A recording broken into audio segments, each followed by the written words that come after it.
Hi there everyone, it's Trevor Locke from iCoachSkating.com, and today I have a little short video for you. I recently published a video on iCoachSkating from Michelle Lee talking about how she teaches landings, and I got some feedback about it, some comments and some emails with some questions. So I think that there's probably a lot of either confusion or just some questions out there about what all that's about. So I wanted to take some time and kind of share some video with you today, a few video clips of jumping, so you can see kind of what Michelle was talking about, but also understand that sort of the classic American approach to teaching jump landings of up and out, where the free leg comes up into an H position and then presses out behind, is also a correct way to think about landings. I think video here will be very, very helpful, and we'll see where it takes us. So after publishing Michelle's video on jump landings, someone left a comment on the video page, and there's a link on this page somewhere to that other page with Michelle's video on it. And the person asked a question, and the question is, why is it better to check out of a jump with your free leg forward, out, and around instead of up and out, the H position? So as a video coach, I really spend a lot of time watching videos, and so I understand exactly where Michelle is coming from with this description, because it's very clear when you watch videos that many skaters do land the way that Michelle describes, but a lot of other skaters land in sort of the classic American approach of up and out as well. So let's look at some videos. I think we're going to be able to draw some important conclusions. And before we get started, I just want to share, with my experience, skaters that have minimum flight times for multi-rotation jumps will automatically land the way that Michelle describes. And right now, I think I'll just call it the forward, around, and back landing method. So this is most evident on skaters landing their first triple jumps on double axles, but we do see it sometimes on the other doubles as well.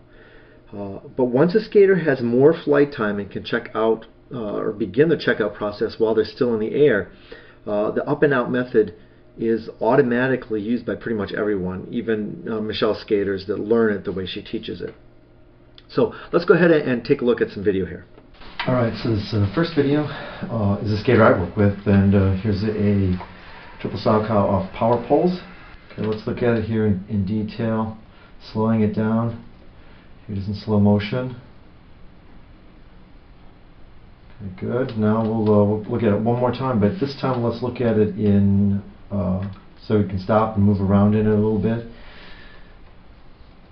Pretty good technique. She's really staying inside her circle, pressing down, jumping up. We're not really focusing here on takeoffs and air positions and stuff. She gets right to ankle contact. Let's look at this. She's just getting around in this jump, right? So she's making contact right there. Foot's right at the 90-degree mark. She'd certainly get credit for this jump as being clean. Let's watch where the foot goes.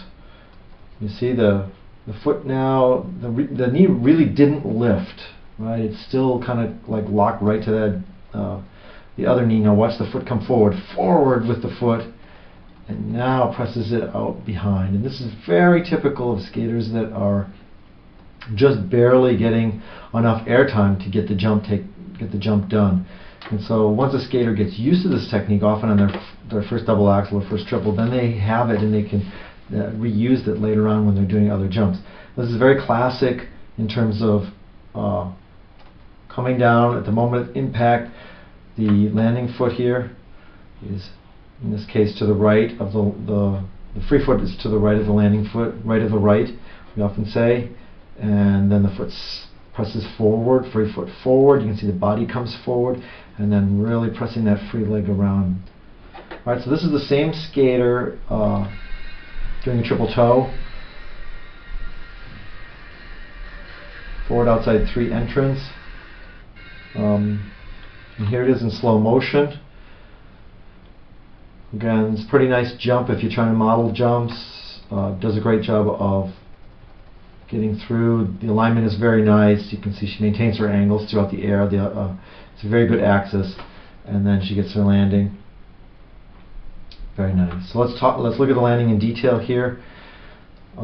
Here it is in just stepping through. Again, pretty good jump. Drops the arms, lifts up and through. She comes off the heel of the jump. The free leg comes too straight. So all really important things to do. Really good. You can see the body setbacks. Fantastic. Head's a little over to the right. Very nice overall technique, very neat and clean. She gets ankle contact on the way up here at the top of the jump. She can very clean position. You can see this jump for this skater is much further around than the last one, but it's also a newer jump for this skater, and so you can see even though she's all the way around it backwards, you can see that that foot still shoots forward.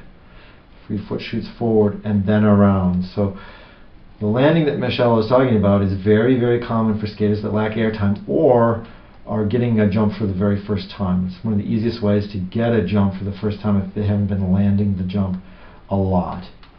So again, one more time, just taking this back. Makes impact. The free foot now comes forward and then around and back. You see this over and over if we watch a lot of video.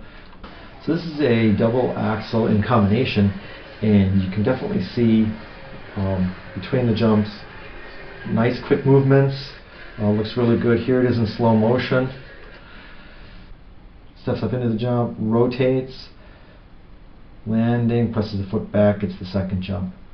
Now let's look at the transition, the landing transition from that first jump here in slow motion. You can see she's foot comes through, steps up, get the nice sideways takeoff in the hips. Now, this isn't a technique video for jump takeoffs, but you can see the body's facing the direction of takeoff. So again, this is a pretty classic view of what a double axel takeoff is going to look like. It's a big jump, so she doesn't need to pull it in very tight. You can see the jump lands. First contact is there. It's a little past the 90-degree mark, so it's no problem clean. By the time the edge gets down, you can see that the skate's going to glide very nicely. Now let's watch what happens here. Foot forward, right? So again, does it look like she's lifted her knee? Not really. Not really any lift yet. Foot's forward, and now she's punching it back to get ready for that second jump of the combination. So this is exactly what Michelle described in her video on landings. Is she wants that foot to come forward, and then it tends to go around and press back, back, back.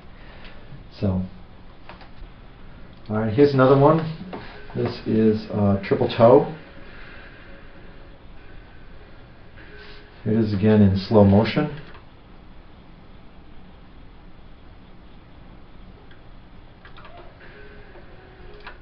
And here we go. We're going to just step through this now, and you can see it. Good alignment on this takeoff. She steps, drops down, lifts up. Again, you can see the same thing that I was talking about in the other video. This leg's nearly straight. There's no H position in that free leg. You can see the body set back. Everything's facing the target while she's still on the ice, right? Gets into the air. Boom. Skater doesn't go for ankle contact immediately, but the jump is high enough. Now she's getting ankle contact. Okay, you can see the landing. This jump is clearly around and clean, so she's got plenty of air time. And now watch what happens with the free leg. See, this is sort of a combination now, right? The knee is lifted a little bit right there. Free foot still comes forward and presses back. So most people watching this jump in real time, most people watching this jump in real time see this as one quick movement. It looks like it's just an up and out, or at least American coaches think of it that way. But again, you can see what Michelle Lee was talking about, where the landing happens, the knee lifts just a little bit, the foot pops forward, out to the side, presses back around, and then back, and strong landing. Alright, so up to this point we've been looking at female skaters. Let's take a look at a male skater doing this. Here it is, full speed. Triple flip. Here we are in slow motion.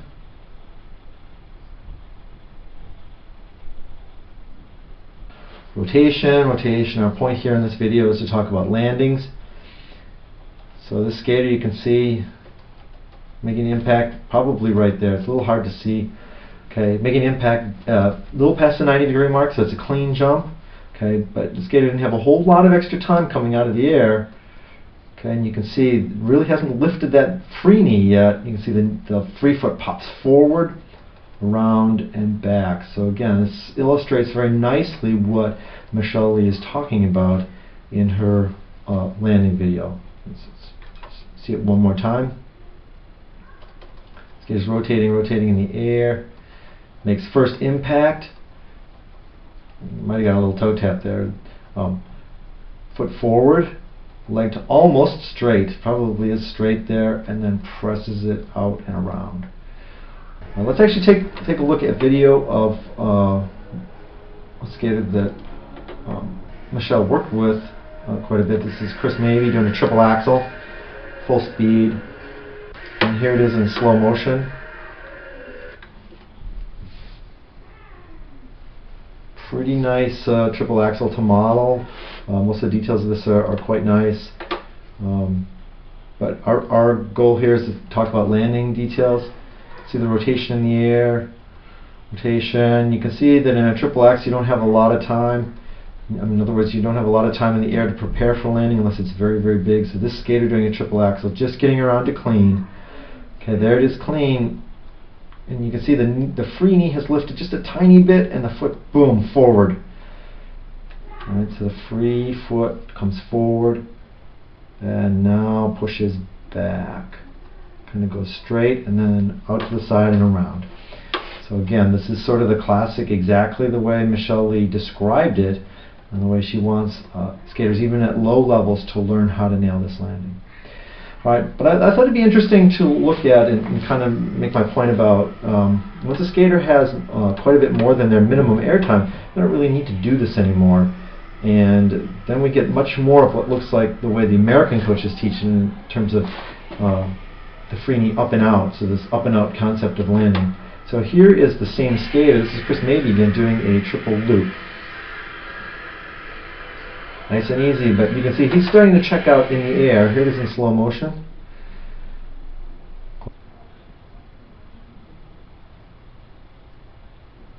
Pretty nice triple loop. Okay, coming back to the takeoff. Look at the head position through the takeoff. Really nice.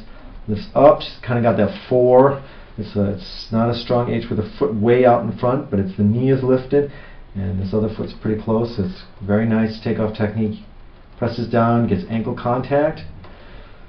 Now this jump is pretty much done right here. You know, this skater's at the 90-degree mark right now, and you can see that it's already preparing for landing. Lift the knee, lifting the knee, lifting the knee, lifting the knee. So this is very much more similar to what American coaches teach in terms of landings, in terms of up and out. And so a skater that has time for landing can use this technique of up and out. Now you can see that this skater still does what Michelle is talking about, right? The foot comes up, then, or the knee comes up, sorry, the knee comes up here, and then the foot still shoots forward and then out. So in some ways what Michelle is describing is still happening, but there's an up movement first in skaters that have extra air time to deal with. And this is usually what American coaches focus on, is really lifting that knee, creating an H position, and driving that foot out. So I thought I'd finish this up with one more skater. Here's an American skater doing triple loop. It's a pretty good jump here. It is in slow motion. The landing's just a little squirrely, kind of opens his hip a little bit. I probably could have found a better example. But it illustrates the point we're looking for here. Okay, again, good head control, nice takeoff. Right foot stays right of the, or left foot stays right of the right foot. He's getting a takeoff. You can see he's a little bit more open through his takeoff than Chris Mabey was. But the point again is landings here, so let's see what happens as he gets close to landing. That jump is around already. You can see he's lifting the free knee, lifting, lifting, lifting. Okay, now that foot comes forward a little bit. He doesn't go to completely straight, but you can see he opened his hip a little bit on that one. So probably not the greatest example to look for. But I guess my point is we're sort of indicating both ways of describing what happens in a landing. And so I think that there's some real benefits to thinking about it the way that Michelle discussed in her video, and there's obviously some truth to the up and out method as well. So you can see from the video that with minimum flight time, skaters will naturally use a landing that's very similar to what Michelle Lee talked about in that video. And when they have more flight time, they tend to lift up and out. The question, which one of these approaches to teaching landings would be better? I don't know. I don't have the answer to that, partly because as an American coach, I haven't been exposed to sort of Michelle's way of teaching for very long. And most of the skaters that I work with, they're initially taught to lift up and out. But my own skaters have had problems landing their first initial triples where the foot definitely comes forward and then the skater is at a loss for what to do with it. So would my skaters have been able to get their double axels or triples sooner if they had sort of the muscle memory already developed for feeling that foot shoot forward and then be able to push it out behind them very quickly? So I'm really eager to kind of play with this more and to see what it looks like on some of my skaters. So please keep an open mind. Go ahead and try some of this stuff out with your skaters if you're a coach, or try it out as a skater yourself if you skate. And please provide feedback. We can all learn from each other, and if you have feedback or information that will help everybody understand what's going on, I think it would be fantastic. Alright, thank you. I hope you got something out of this video, and if you like it and want more like this, please leave me a comment. Thanks a lot.